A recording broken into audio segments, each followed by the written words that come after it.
Dreaming big is the easy part, but how do you turn those dreams into reality? Hey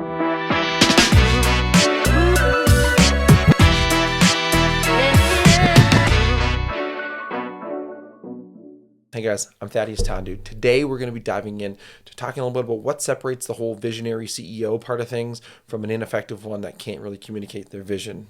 Every CEO, every business owner starts out at one point with a vision of what they want to do, what they want to accomplish, and what they want to go forward with. Sometimes it's actually the foundation for leadership, really, when you think about this vision and communicating and transcending this down throughout the organization. When you have these goals, and this is actually a pretty big problem. We as business owners, we as entrepreneurs, we as leaders, like, okay, I got this big vision, I got this grandiose goal for my business. I've set it. I've set my 3-year vision, my 5-year vision, my 10-year vision. I've done what I need to do. Then the rest of the team has no clue what you just did or what it's about, because we don't talk about it. I was actually just the other week was in a conversation with my team, and I talked a little bit about our 5-year and our 10-year. I'm like, do you guys? And I asked them, like, do you guys know it? And 25% of the team raised their hand and said yes. I mean, they knew our core values, but they didn't know what the big vision was for the organization. And that's a problem. And so how do you look at this? How do you define this? How do you change this? Well, first, you need to define the clear vision. You need to go through the exercise. You need to go through the homework in order to be able to say, okay, in year 3, this is where I'd like my business, 5 years, 10 years, and just dream. Let it all out. Write it all down on a piece of paper. You don't have to actually formulate it into anything that you need at this present moment in time, but you need to put it down on paper. Also, if your business allows for it and you have other people in your business who are in the leadership team or in the inner circle, the C-suite or whatever, trusted confidants, the go-getters in your business, bring them in, have this conversation with them, help shape the vision with them, because when you buy them into creating the vision, now they're going to help to let the vision out to the rest of the team. Okay, that's a key thing, is be able to make sure that when you create it, now you have, it's almost like little minions. I don't really like to use this word, but they're like little minions and little helpers that can go out and they can just start sharing this vision out.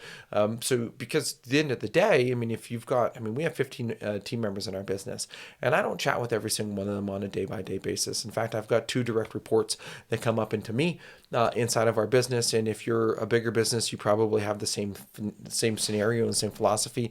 I'll create the vision on our weekly kickoff calls. I'll talk about that so they have those conversations. But those day-to-day interactions get missed when we're sitting in the CEO, the visionary seat, because we're not always interacting with our team. So when the people that are also understand the vision, now they can help communicate that. And that's really, when you think about this, that helps create a strong collaborative approach inside your leadership team, because they're all rowing in the same direction, right? If you've got one person rowing forwards, one person rowing backwards, you're never going to go, you're just going to start spinning in a circle. Imagine those, like the rowers, the Olympic ones, are in those little tiny boats. I'm like, I always wonder how they're not going to tip over, for starters, but they're in those little tiny boats, and you ever see them, they're rowing in sync.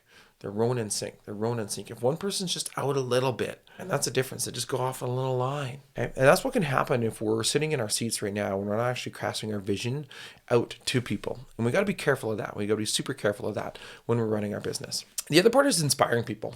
Do you do things that can inspire them daily? Right? There's different ways that you can inspire your team, by the way. It could be a big rah-rah, hoo-hoo-hoo meeting type thing when you're rallying the troops. Now, that only gives a short-term pop, and if you did that every single time, that's actually going to wear off, right? So in our business, we kind of do a little bit of that. It's like 5 minutes on our weekly kickoff call. But then do you inspire by how you show up in your business? Again, this could be completely different if you're running the business and you've got the whole leadership team in place, and they're essentially doing these things for you. So again, kind of nuanced on where you're at in your business journey. Now, if you're still involved in some of the day-to-day, obviously this becomes important, because you've got to be able to be there and rally and support the leaders inside your business.